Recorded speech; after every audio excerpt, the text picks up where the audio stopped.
নমস্কার বন্ধুরা, সবাইকে আমার চ্যানেলে স্বাগত।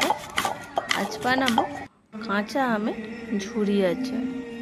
আমের সিজন চলে যাওয়ার আগে এই কাঁচা আমের ঝুরি আচারটা একবার অবশ্যই বাড়িতে বানিয়ে নেবে। খেতে হয় দারুণ, রুটি পরোটা কিংবা ভাতের সাথে খুব সুন্দর যায়। তেল ছাড়াই কিংবা রোদে দেওয়ার ঝামেলা ছাড়াই তৈরি হয় এই কাঁচা আমের আচারটা। চলুন তাহলে রেসিপি শুরু করা যাক। প্রথমে নিয়ে নিয়েছি এখানে 4টি বড় সাইজের আম, ওজনে প্রায় 1 কেজি। আমগুলির খোসা ছাড়িয়ে নিয়েছি এখানে। আমগুলিকে এবারে গ্রেড করে নেব। আমি একটি গ্রেটারের সাহায্যে এখানে গ্রেড করে নিয়েছি। গ্রেটারের ছিদ্রগুলি এই রকম, তবে আপনারা চাইলে এখানে একবারে ছোট ছোট টুকরো করে ছুরিতে কিংবা বটিতে করে কেটে নিতে পারেন। আমার এখানে গ্রেড করে নেওয়াই সুবিধা বলে মনে হয়, তাই আমি গ্রেড করে নিই। গ্রেড করে নিলে এইভাবে খুব তাড়াতাড়ি হয়ে যায়। 4টি আমি এইভাবে গ্রেড করে নেব। আমগুলি গ্রেড করে নিয়েছি। এখানে 3 থেকে 4 চামচ দিয়ে দেব লবণ। অবশ্যই লবণের পরিমাণটা একটু বেশি দিতে হবে। এইবারে দিয়ে দিলাম কিছুটা হলুদ গুঁড়ো আর দিয়ে দেব চিনির গুঁড়ো। এখানে আপনারা সম পরিমাণ চিনিও দিতে পারেন। আপনারা আপনাদের পছন্দ অনুযায়ী মিষ্টিটা দেবেন।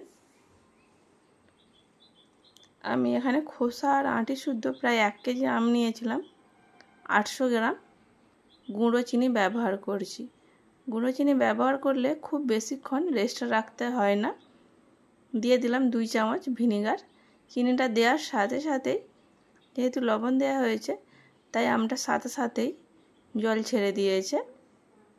এবার একটি ভাজা মশলা তৈরি করে নেব। তার জন্য কড়ার মধ্যে দিয়ে দিয়েছি 4টে শুকনো লঙ্কা, ধনে 1 চামচ, জিরে 1 চামচ আর মৌরি 1 চামচ দিয়ে হালকা ভেজে নেব। আপনারা যদি ভাজতে না চান তাহলে রোদে একটু শুকনো করে নিয়ে গুঁড়িয়ে নিতে পারেন। আমি এখানে হালকা ভেজেই এটিকে গুঁড়িয়ে নেব। এই মশলাটি আমের সব রকম মিষ্টি আচারে দেওয়া যেতে পারে। এবারে আগে থেকে যে আমটাকে ম্যারিনেট করে রেখেছিলাম কড়ার মধ্যে দিয়ে দিলাম। কড়ার মধ্যে দিয়ে 10 থেকে 15 মিনিট ফুটিয়ে নেব। এর মধ্যে দিয়ে দিলাম 2টি তেজপাতা আর হাফ চামচের মতো দিয়ে দিলাম কাশ্মীরি লঙ্কার গুঁড়ো। কাশ্মীরি লঙ্কার গুঁড়ো, তবে আপনারা যদি ঝাল পছন্দ করেন তাহলে নর্মাল লঙ্কা গুঁড়ো ব্যবহার করতে পারেন। ফুটতে শুরু করেছে। এটিকে ঢেকে ফুটিয়ে নেব 15 মিনিট। ফিরে আসছি 15 মিনিট পর।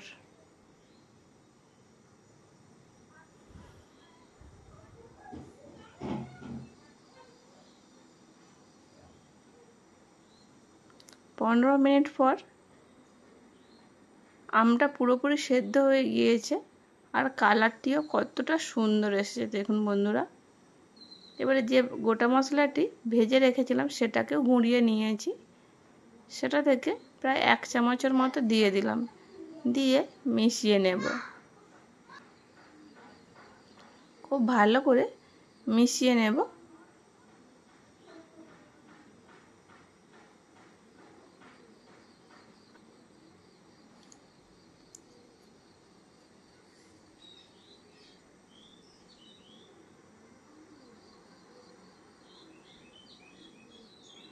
গ্যাসের চুলাটি অফ করে ঠান্ডা করে নেব।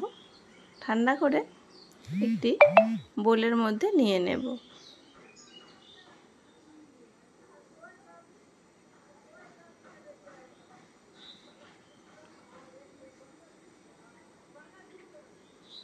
এটি এখন একটু পাতলা বলে মনে হচ্ছে, ঠান্ডা হলে একটু জমাট বেঁধে যাবে।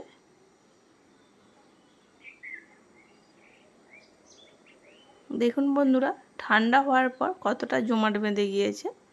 রেসিপিটা ভালো লাগলে লাইক শেয়ার কমেন্ট করবেন এবং সাবস্ক্রাইব করে আমাকে সাপোর্ট করবেন।